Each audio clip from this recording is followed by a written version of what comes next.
नमस्कार मित्रांनो. काल रात्रीपासून इन्स्टावर फेसबुकवर हॉटेल भाग्यश्रीचे सर्वेसर्वा यांचा एक व्हिडिओ व्हायरल होतोय. तो व्हिडिओ बघा पहिल्यांदा. काय नाही, हॉटेलवर जेव्हा आलेले होते माणसं, त्यांनी मला फोटो मागितला. मग असा काचातनं फोटो द्यायला गेले, त्यांनी काच पॅक केली.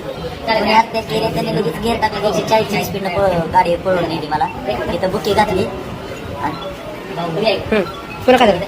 त्वरेच्याला ते म्हणायचे की मारायचे देशात ह्याला मारून टाकू म्हणायचे. याच्या हात जवळ फुटत नाही आणि मरत नाही त्यावर सोडायचंच नाही म्हणतो. ते ड्रायव्हर म्हणणार जामखेड बसत नाही.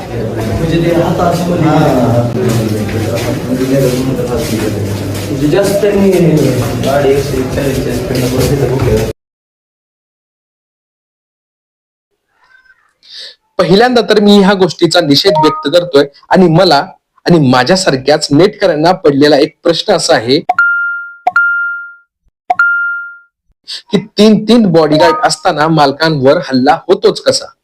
आणि त्यात हॉटेलचे मालक असं म्हणतायत की ज्यांनी अपहरणाचा प्रयत्न केलाय किंवा ज्यांनी मारहाण केली व गाडीतून बाहेर त्यांना फेकले त्यांच्यासोबत तर कसलीच दुश्मनी नव्हती. मग हल्ला का केला असावा? प्रकार नाही ना, काही त्यांची आमची दुश्मनी नाही. फोटो द्या म्हणले म्हणून मी सगळ्यांनाच फोटो देतो.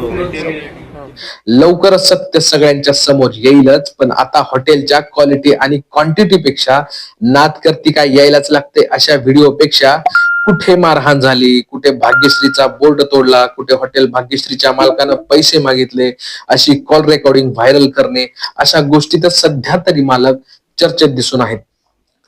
मालक, आपण युवा उद्योजक आहात. अशा गोष्टीमुळे आपली बदनामी करणाऱ्यांचा प्रयत्न तर यशस्वी ठरतोयच, पण आपली प्रतिमा वारंवार मलिन सुद्धा होते. त्यामुळे हॉटेल मालकाने थोडं लक्ष केंद्रित करावं आणि ह्याला सेल्फी दे त्याला सेल्फी दे अशा गोष्टी शक्यतो टाळाव्याच.